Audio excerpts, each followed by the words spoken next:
Halo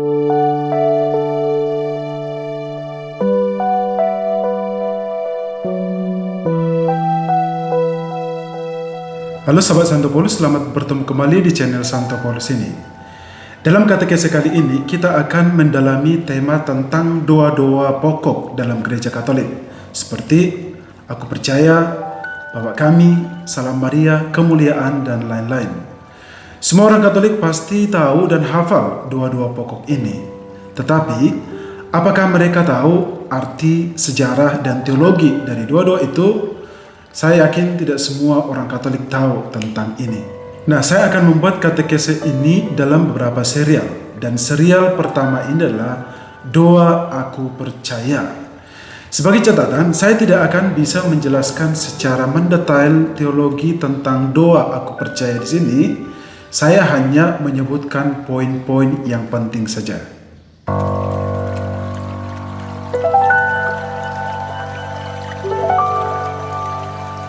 Gereja Katolik sebenarnya memiliki dua doa aku percaya. Yang pertama itu Syahadat Para Rasul versi pendek, dan yang kedua Syahadat Nisea Konstantinopel panjang. Yang biasanya kita doakan adalah versi pendek dari doa aku percaya itu.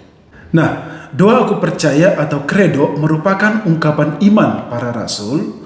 Ungkapan ini diungkapkan pada hari Pentakosta setelah mereka dicurahi oleh Roh Kudus.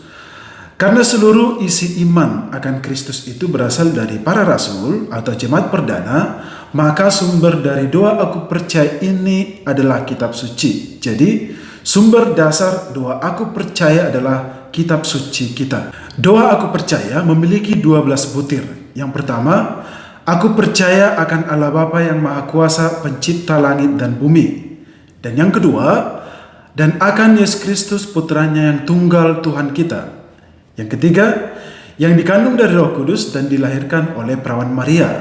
Yang keempat, yang menderita sengsara dalam pemerintahan Pontius Pilatus, disalibkan, wafat, dan dimakamkan, yang turun ke tempat penantian. 5. Pada hari ketiga bangkit dari antara orang mati. Yang keenam, yang naik ke surga, duduk di sebelah kanan Allah Bapa yang Maha Kuasa. Yang ketujuh, dari situ ia akan datang mengadili orang hidup dan mati. Yang kedelapan, aku percayakan Roh Kudus. Yang kesembilan, Gereja Katolik yang kudus, persekutuan para kudus. Yang ke-10, pengampunan dosa. Yang ke-11, kebangkitan badan. Yang ke-12, kehidupan kekal. Struktur doa aku percaya ini dibagi menjadi dua bagian besar. Yang pertama, bagian pertama adalah butir 1-8. Bagian ini adalah keyakinan kita akan Allah Tritunggal. Butir pertama tentang Allah Bapa. Butir kedua dan ketujuh tentang Allah Putra, dan butir ke-8 tentang Allah Roh Kudus. Sementara bagian kedua adalah butir 9-12. Bagian ini merupakan keyakinan kita akan karya penyelamatan yang dikerjakan oleh Allah bagi manusia dalam gereja dan dalam diri orang-orang yang percaya, di mana orang-orang yang percaya itu akan diampuni, dibangkitkan, dan akan memperoleh hidup yang kekal.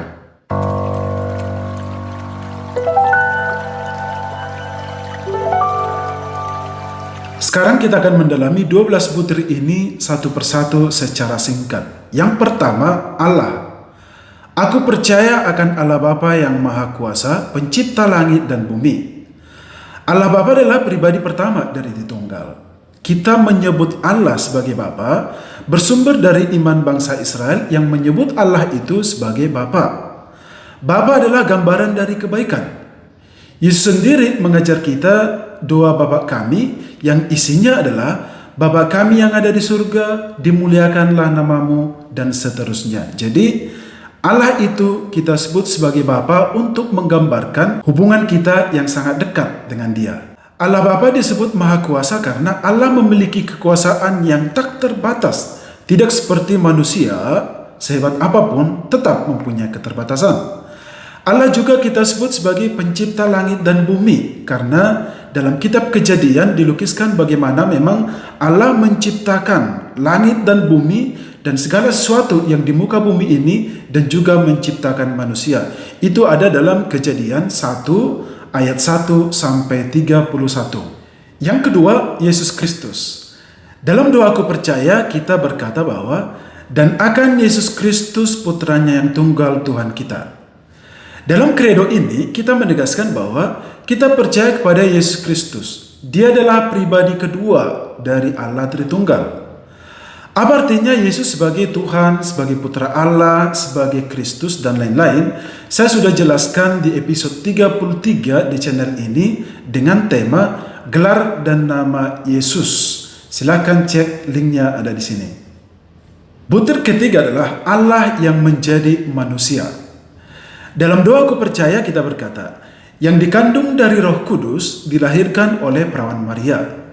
Pada bagian ini, kita mendeklarasikan bahwa Allah menjadi manusia dalam rahim Bunda Maria.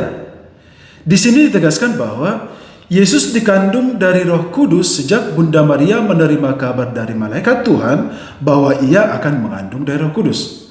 Peranan Bunda Maria dalam butir ini sangat ditekankan, dan ini memang ada dalam Matius 1 ayat 18 sampai 25, dan dari sinilah muncul dogma tentang keperawanan Bunda Maria. Butir keempat, menderita dan mati. Dalam doa aku percaya kita menyebut yang menderita sengsara dalam pemerintahan Pontius Pilatus, disalibkan, wafat, dan dimakamkan, yang turun ke tempat penantian. Inti dari butir ini adalah Yesus menderita karena mewartakan kerajaan Allah.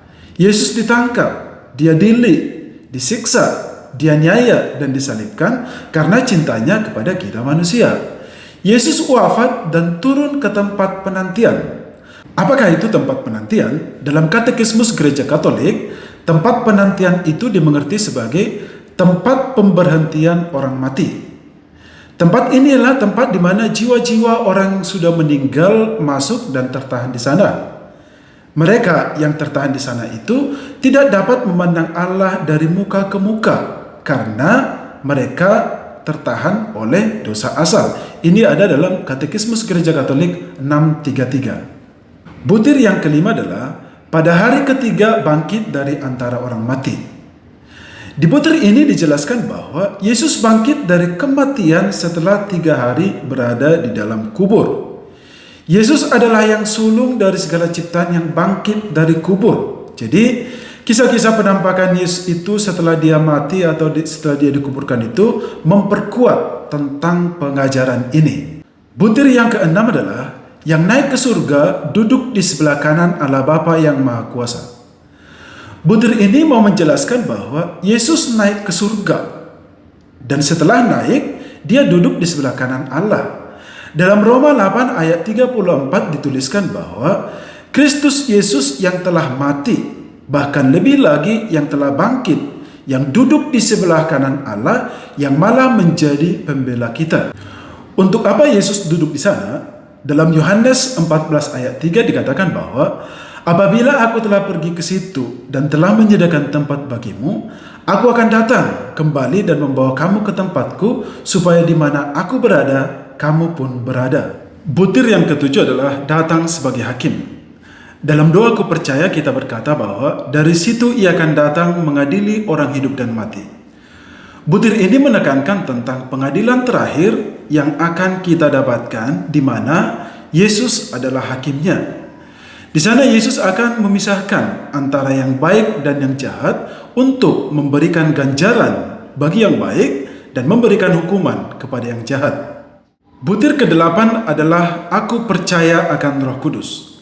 Dalam butir ke-8 ini kita mengatakan kepercayaan kita kepada Roh Kudus sebagai pribadi ketiga dari Tritunggal. Dalam Injil kita menemukan begitu banyak ayat yang mengatakan bahwa Yesus menjanjikan Roh Kudus, terutama sebelum dia disalibkan dan sebelum dia naik ke surga. Dan memang benar bahwa Roh Kudus yang dijanjikan oleh Yesus itu telah diutusnya untuk menolong para murid. Makanya Roh Kudus itu disebut juga sebagai Roh Penolong. Mengenai Roh Kudus ini, saya juga sudah membahasnya di episode 21 di channel ini juga. Silahkan nanti dicek kembali.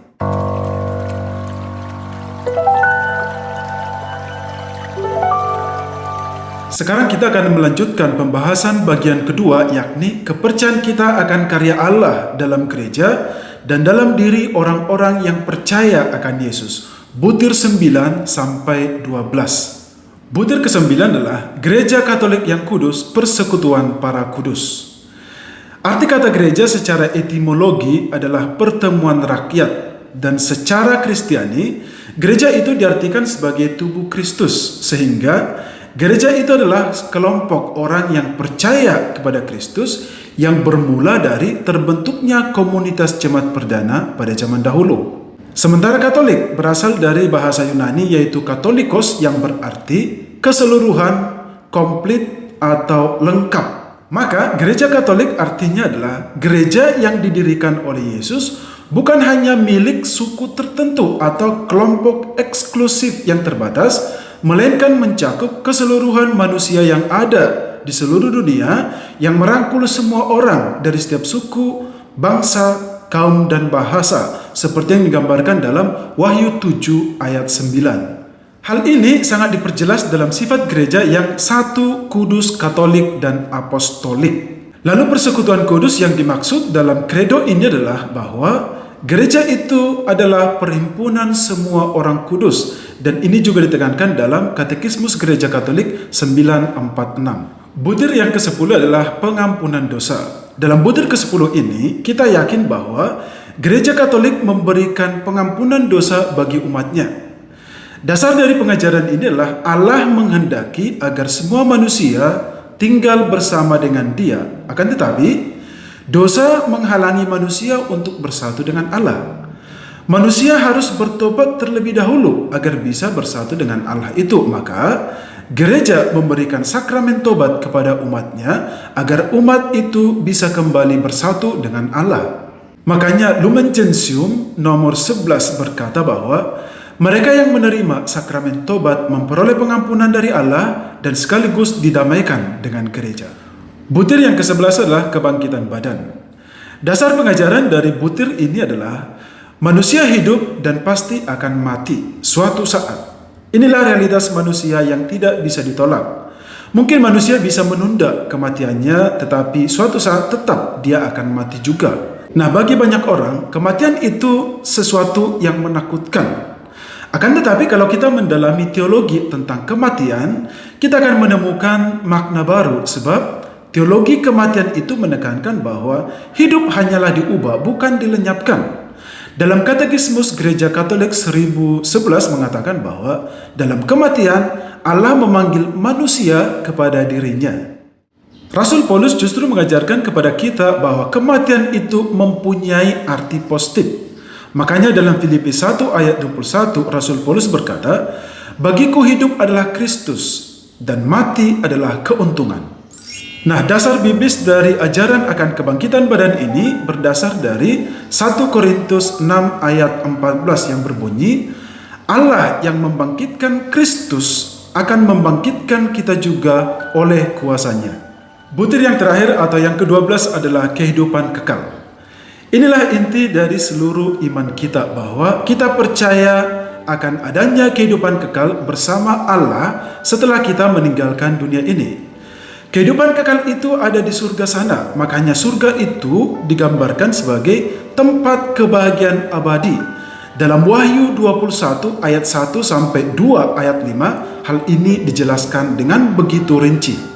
Nah, dasar biblis dari kepercayaan kita akan adanya kehidupan kekal bersumber dari Yohanes 3 ayat 16. Di sana berkata, "Karena begitu besar kasih Allah akan dunia ini sehingga Ia mengaruniakan anaknya yang tunggal, supaya setiap orang yang percaya kepadanya tidak binasa, melainkan memperoleh hidup yang kekal." Nah, sahabat Santo Paulus, demikianlah penjelasan singkat saya tentang katekese doa aku percaya ini. Sampai ketemu di episode selanjutnya, yaitu tentang doa-doa pokok dalam Gereja Katolik.